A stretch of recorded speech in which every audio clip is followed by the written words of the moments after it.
Hello, welcome to this next video on OnTriggerEnter. So in this video, we're going to look at the OnTriggerEnter mono behavior method. So it's a method that comes with the mono behavior class. And this method is going to allow us to actually have collisions and detect when collisions happen. And we're going to look at how OnTriggerEnter works and what needs to be in place for that to actually work. So let's get started by actually making some things for our player to collide with. So our player is going to run forward during the game, and we want to be able to collide with some things. So let's go make, in the scene here, I'm going to make a coin. So make it a cylinder. We can call it coin. And I can decrease the size. I can scale it down to make it look more like a coin. So make it kind of a little shorter like that. Okay, perfect. And I could rotate it onto its side. Again, holding down Control. Very nice. And that looks like a coin. So from the player's perspective in the game view, yeah, that looks pretty good right there. Not bad. And then let's also make an obstacle. So I'm just going to make this a cube. Or I guess you could choose a different shape. Why not another cylinder? And I'll make this obstacle. And let's put this over on the right. So there we go, a coin and an obstacle. Make the coin a little lower here. Okay, and those are just going to be for testing. For now. So what we're going to need is to make sure they both have a collider, and they do. Excellent. So now we can start actually using OnTriggerEnter. So to see how this works, let's go down to our code again, and we're going to add a new method. So we have start, we have update, and underneath both of those, let's go private void OnTriggerEnter. And now there's more that needs to be said here in terms of parameters for this function.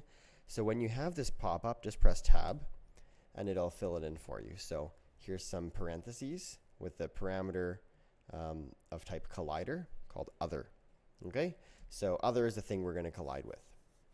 And let's put debug.log and just say collided. Okay, so let's put that debug.log in, and I'm going to go back to the game. Okay, look at our player. So this is in the movement script. This is where OnTriggerEnter is. It's in movement. We might change that very shortly. And for now, I'm going to change the speed to 0, forward speed. So when I press play, the player is actually not going to move. I'm just going to drag the player around. So using this gizmo here, drag the player around, see if I can get this collision to happen. I should see collided, and I don't. Right? So that's not happening there. If I go over here, it's also not happening with the coin. And now I'm getting some weird behavior. So, all right, their player is flipping all around. So let's press stop and go to the player and look at the collider. Okay, I'm going to encourage you to look through these options in the collider and think about the name OnTriggerEnter. And consider if there's something that maybe needs to be checked in this collider here, this collider component. And sure enough, you may have seen on this is trigger. If this is trigger is checked, and I press play again, then now OnTriggerEnter, when I run into this cylinder, right, is going to have this message that says collided. And every time I drag my player and hit the collider, I'm going to say collided, collided, collided. Okay, and same for the coin. So now it says collided there as well. Okay, one thing that I want to change before I give you your challenge is if we notice this is the movement script, and here we have OnTriggerEnter. So I'm actually going to make a new script. Go to my scripts folder. I'm going to call this script maybe player collision. Okay, and let's let that reload.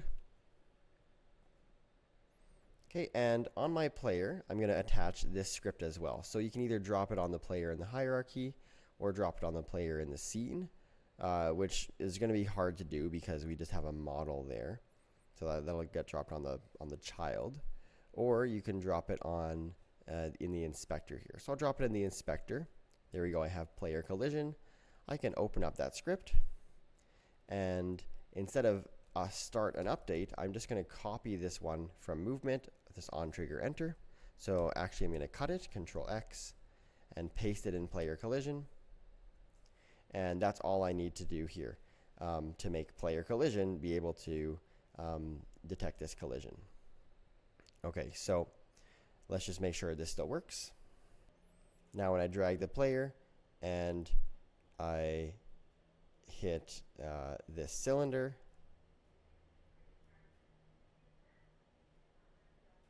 right, then it says collided like that. Awesome. And same for the coin. Okay, your challenge in this video is to get this working up to this point so that you have OnTriggerEnter working. And then I want you to use debug.log to compare OnTriggerEnter, which is the one we just used, with another mono behavior method called OnCollisionEnter. And notice that the parameter type is a little bit different. This one is collision instead of collider. And so I want you to add that second mono behavior method in and see under what conditions do we actually have OnTriggerEnter being called, and under what conditions do we have OnCollisionEnter being called. So pause the video and see if you can figure out how those two functions work. Okay, welcome back. Good job for trying the challenge. Let's just go and write private void OnCollisionEnter. I don't even need to write all of that. I can just write ONCOL. There, it's appearing. Press tab. It'll put the whole thing in for you. And let's modify this message so it says collided with OnTriggerEnter, and we'll paste the same message down here and change it collided with OnCollisionEnter. And even to make it a bit more clear, maybe we'll just put collision down here, and here we'll just put trigger. So we have trigger being printed when OnTriggerEnter is called, collision being printed when OnCollisionEnter is called. And if we compare how they work, right, let's try it. Okay, let's drag our player around. Let's collide here. We have trigger being called a bunch of times. We never have collision being called so far. So maybe you were able to figure out that with this trigger checked in the player for the player's collider, OnTriggerEnter gets called. But if you take that away, okay, now we have actual collision being printed, right? I notice the player is flipping all around because this is an actual physics collision now. So the player is physically being moved around by the collision, whereas when it was a trigger, it's just passing through. And I'll also demonstrate that on these other objects, right? If that one is a trigger, for example, if the coin is a trigger and the player currently is still not a trigger, right? So the only trigger is the coin. Then I can take the player and hit the coin. Oh, if I can, oh yeah, go here to the player. There we go. Take the player and hit the coin, and I get trigger. And take the player and hit the cylinder, and I get collision. And so we have a little table here to summarize why that's happening. When either one of them is a trigger, we're going to get OnTriggerEnter being printed. So that's the bottom condition here. At least one collider has isTrigger checked. And then one of them has to have a rigid body as well, and our player does. A rigid body allows physics to work. And the top one here is that both of them need to have these colliders. So this is 3D as well, so 3D colliders. That's OnTriggerEnter. And if we compare that with OnCollisionEnter, the only difference is that OnCollisionEnter, neither of them can be triggers. So for both of them, they need to have colliders. For both of them, they need to have rigid bodies. And OnTriggerEnter requires one to have a trigger at least. And OnCollision requires none of them to have a trigger. So that's OnTriggerEnter versus OnCollisionEnter. Hope that's helpful. We're going to keep using OnTriggerEnter in this video. Now, just something to close out with is that there's also OnTriggerStay and OnTriggerExit. And there's also OnCollisionStay and OnCollisionExit as well. And you can test those out and try them with debug.logs and see what they do. I would encourage you to do that.